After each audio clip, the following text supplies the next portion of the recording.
Bonjour à tous, merci de suivre le 12h30 sur RTI2, la chaîne la plus proche de vous. Au sommaire de l'actualité, le marché d'Adjamé, quartier Habitat Extension, peine à sortir de terre, ce qui entraîne un désordre. Et dans ce journal, nous situerons les responsabilités pour la construction effective de ce marché qui contribuera au bonheur des populations. Et puis hors de chez nous, les tensions continuent entre le Rwanda et la République démocratique du Congo. Le Rwanda cible un avion de chasse congolais accusé d'avoir survolé son espace aérien. Encore merci à vous de votre fidélité à RTI2. Sachez que l'état-major des armées ivoiriennes a procédé hier mardi 24 janvier à Abidjan à la décoration de 852 soldats du contingent engagé au Mali dans le cadre de la mission multidimensionnelle intégrée des Nations Unies pour la stabilisation au Mali, MINUSMA, et parmi eux, 51 soldats ont été faits chevaliers dans l'ordre national, dont les 49 militaires ivoiriens condamnés par la justice malienne. Le chef d'état-major général des armées, le général du corps d'armée Lassina Doumbia, a également élevé au grade d'officier 133 soldats issus de la MINUSMA dans l'ordre du mérite ivoirien et remis des médailles de forces armées à 666 membres du personnel. Nous le disions en titre, démoli depuis 2015, le marché d'habitat extension dans la commune d'Adjamé peine à sortir de terre. Les commerçants, eux, n'ayant pas de solution, ont occupé les rues et ruelles du marché pour en faire un marché au grand désarroi des automobilistes qui n'arrivent plus à circuler. Et ce marché installé de façon arnachique est également devenu le lieu de plusieurs agressions, une situation que dénoncent les habitants du quartier. Et face à cette situation qui perdure depuis 8 ans, la rédaction de RTI2 à travers notre reporter Georgette Ido Fofana donne un carton rouge à la mairie d'Adjamé pour la négligence de la construction du marché. Également un carton rouge aux commerçants installés sur la voie publique de façon illégale. Voici ce qu'est devenu le marché du quartier Habitat Extension dans la commune d'Adjamé 8 ans après sa démolition.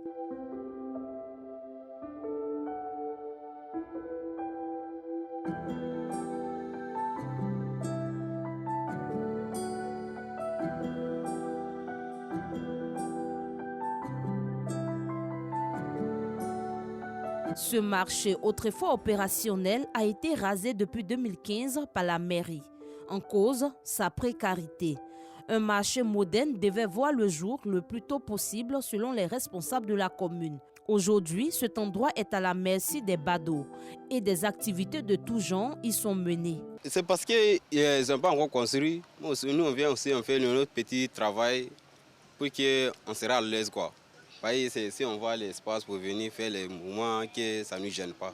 Des années après, aucune brique n'est sortie de terre. En tout cas, rien qui a trait à la construction d'un nouveau marché. Les commerçants, eux, se sont déportés dans les rues et ruelles du quartier Habitat. Ils ont cassé le marché là, on ne nous a pas donné place. Donc on est obligé de s'asseoir sur la route ici. Tout le monde se cherche. Nous, on n'est pas mariés. Nos maris sont décédés, c'est ça on paye, on vend et puis on donne manger à nos enfants. Le problème est qu'on ne nous a pas donné place avant de casser. Donc quand ils ont venu casser, donc nous aussi on est sortis avec nos bagages, on est venu s'installer sur la route ici. Sur ces voies reprofilées pour usage public et transformées en un marché, aucun passage pour les automobilistes. Les quelques rares véhicules qui s'y aventurent finissent par rebrousser chemin. Il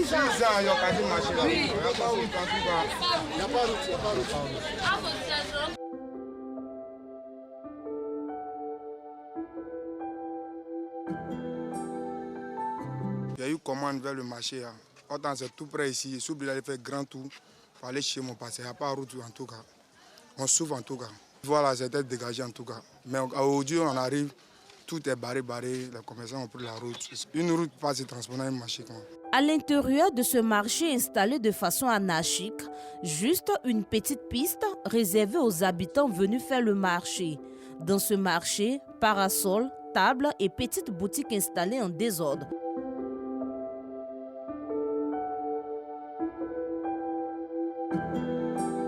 À environ 3 mètres du marché, un bac à ordures mal entretenu. Les commerçants constamment malades à cause des odeurs fortes et nauséabondes que dégage cette poubelle. Mais aussi du fait de la présence de moustiques et mouches dans ce marché. Selon des habitants, ces marchés sont même devenus des lieux d'agression à des heures tardives.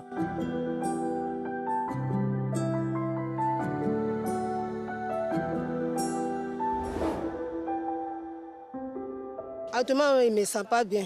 Hier, il a mis 2 ballons sur rang. C'est l'odeur qui nous rend malades. Puisqu'on n'a pas de place pour vendre, on est obligé de vendre sur le soleil, en bas des poubelles. La voiture vient nous fatiguer ici. La nuit, c'est très dangereux. Les gens se cachent dans le marché, les filles agressent les gens. Le marché, là, ça ne nous arrange pas. Et pour libérer ces routes transformées en un marché en plein cœur du quartier, la mairie a donné une mise en demeure aux commerçants. Quant aux marchands, ils font la sourde oreille. Ils ne désirent pas quitter ces rues avant la reconstruction du nouveau marché promis. Nous avons quitté ici dans 23 à partir où le marché là, c'est pas encore construit. On laisse la route, on débris sur la route. Nous avons quitté ici à partir où si le marché c'est pas encore construit là, nous ne sommes pas ici. On ne voit pas quelque part. Ou bien, s'il y a l'autre coin, en masse, ça sort là-bas. Si on a fini de construire, on rentre là-bas. Donc, ici là, on ne voit pas quelque part, on est là. La mairie d'Adjamé, en charge de la construction de ce nouveau marché, rassure. Ce joyau architectural verra bientôt le jour. Le problème du marché de l'habitat extension est un problème certes complexe, mais un problème qui est en voie de résolution. Je peux vous dire que les travaux d'études sont terminés, les fouilles ont été faites, la maquette a été adoptée, le ministère a donné son accord et actuellement nous sommes à la phase des déguerpissements des alentours pour l'implantation du chantier qui doit bientôt sortir du sol. À quand la reconstruction du nouveau marché d'habitat extension? À quand le déguerpissement des commerçants sur la voie publique? À quand le soulagement des commerçants et des riverains du quartier Habitat? Le temps d'une réponse, la rédaction de RTI 2 attribue un carton rouge à la mairie d'Adjamé qui reste passive à la construction du nouveau marché et qui malheureusement assiste impuissamment à l'occupation anarchique des voies publiques. Carton rouge également à tous ces commerçants qui se sont installés sans autorisation aucune sur les voies principales et qui refusent de prendre soin de leur environnement immédiat. Et toujours en société, cette fois-ci dans la région du Béquet, avec Boubacar Silla et Soro Corona, rendons-nous colloque religieux des fidèles chrétiens catholiques de l'archidiocèse de Bouaké qui ont été instruits sur la dot et les étapes à franchir pour un mariage réussi. C'est quoi la dot? Quelle est l'origine de la dot? Dans quelles conditions peut-on parler de dot? Qui doit payer la dot? De quoi est constituée la dot? Que dit la Bible de la dot? Des questions auxquelles tentent de répondre les responsables de l'archidiocèse de Bouaké à travers son secrétariat exécutif de la pastorale de la famille. Dans mon exposé, j'ai insisté donc sur une dot qui doit être revisitée parce que nous connaissons beaucoup de dérives au niveau de la dot. C'est un sujet qui anime les conversations depuis longtemps et nous sommes en faveur de la dot. Mais nous souhaitons simplement que cette dot garde toujours son symbolisme. Réunis en colloque à Bouaké autour du thème « La dot, obstacle ou aide au mariage ». Les guides religieux catholiques, sociologues, experts et magistrats planchent sur la question du mariage pour une société équilibrée. Il s'est agi pendant 2 jours de mettre en exergue les différentes étapes à franchir pour un mariage épanoui. On se rend compte que quelque part dans certains couples, la dot est un blocage dans l'union parce que quelquefois c'est l'occasion de démontrer la richesse des conjoints. On vient faire des dons faramineux, onéreux, alors que tout le monde n'est pas à ce niveau. Et c'est ainsi que nous avons été interpellés par notre père archevêque pour que nous penchions là-dessus et que l'Église arrive à sortir une orientation par rapport à cela. Et donc nous avons convoqué ce colloque pour provoquer en fait des échanges, de sorte que de ces échanges sortent donc les difficultés ressenties et qu'on puisse donc sortir des propositions de solutions que nous allons donc soumettre aux autorités donc religieuses qui verront donc avec les leaders coutumiers dans quelle mesure on peut harmoniser pour trouver un équilibre pour permettre au couple vraiment de pouvoir avoir accès au mariage, d'alléger un peu donc la dot. En Côte d'Ivoire, comme dans de nombreux pays africains, la dot demeure une condition incontournable pour aspirer au mariage chez les familles chrétiennes. L'Église catholique estime que la dot est le préalable d'un mariage réussi. Les participants à ce colloque sont venus de plusieurs régions du pays. Retour à Abidjan où l'association islamique Shamsou Zaman a organisé le week-end dernier une cérémonie commémorative de la naissance du prophète Mohammed à la mairie d'Abobo, au cœur des enjeux de sensibilisation à la paix et à la cohésion sociale.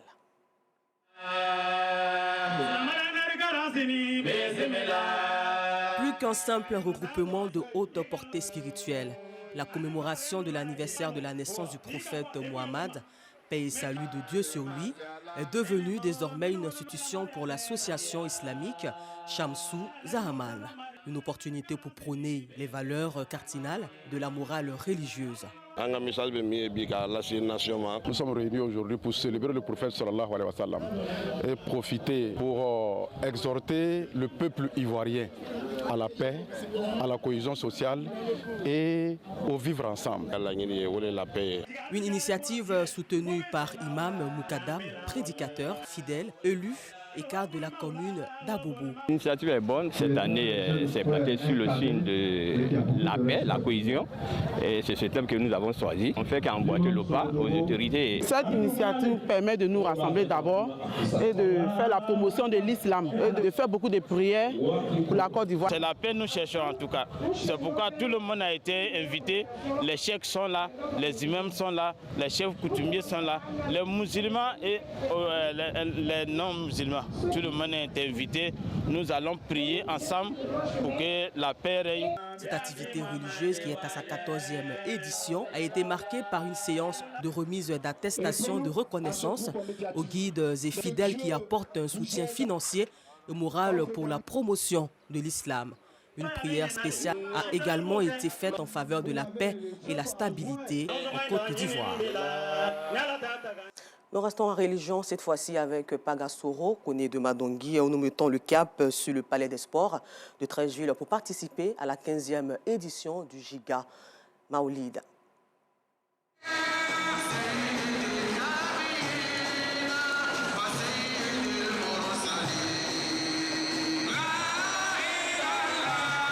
La valeur et l'importance de la prière sur le prophète Mohammed. C'est autour de cette problématique qu'a été célébrée la 15e édition du Giga Maoulid, une initiative du groupe de réflexion islamique, spirituelle et ésotérique, a invité l'ensemble de la communauté musulmane à être des artisans de paix et de la non-violence. C'était au Palais des Sports de Treichville. Quand tu fais la salade, c'est Dieu lui-même qui prie sur toi.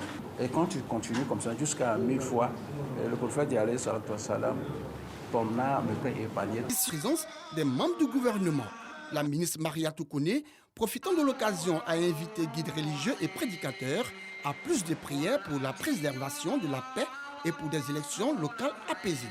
Le gouvernement vous encourage à faire beaucoup de prières, des bénédictions pour son Excellence, Monsieur le Président de la République, pour tous les présidents d'institutions, pour le gouvernement et pour la Côte d'Ivoire tout entière. C'est dans la paix, dans la stabilité qu'un pays se construit. Patron du Giga Maoulid 2023, le président de l'Assemblée nationale a exhorté fidèles et guides religieux à prôner les vraies valeurs de l'islam avant de rendre hommage au peuple ivoirien et malien. Quand nous sommes au Mali, nous sommes en Côte d'Ivoire. Et quand les Maliens sont en Côte d'Ivoire, ils sont au Mali. Parce que tout ce qui entoure le président, que ce soit le ministre d'État, ministre de la Défense, la ministre d'État, ministre des Affaires étrangères, ont su porter le message du président Alassane Ouattara avec au centre la fraternité. Mais je voudrais remercier les autorités maliennes, Assimi Goïta, qui a su entendre son grand frère. Merci d'avoir mis en avant la fraternité ivoiro-malienne. Cette 15e édition du Giga Maoulid a été meublée par des chants psalmodies du Saint-Coran, du témoignage des différentes délégations venues des pays voisins et des pays des autres continents. Elle a également été marquée par des bénédictions du représentant du président du COSIM, Imam Haroun Koné. Et pour terminer ce temps d'information, sachez qu'il y a de nouvelles tensions à la frontière entre le Rwanda et la République démocratique du Congo. Hier, le Rwanda a accusé une nouvelle fois l'un des avions d'attaque congolais de type Sukhoi 25 d'avoir violé son espace aérien, menant à une réponse militaire très bientôt. Encore merci à vous et bonne suite de programme sur RTI2, la chaîne la plus proche des populations.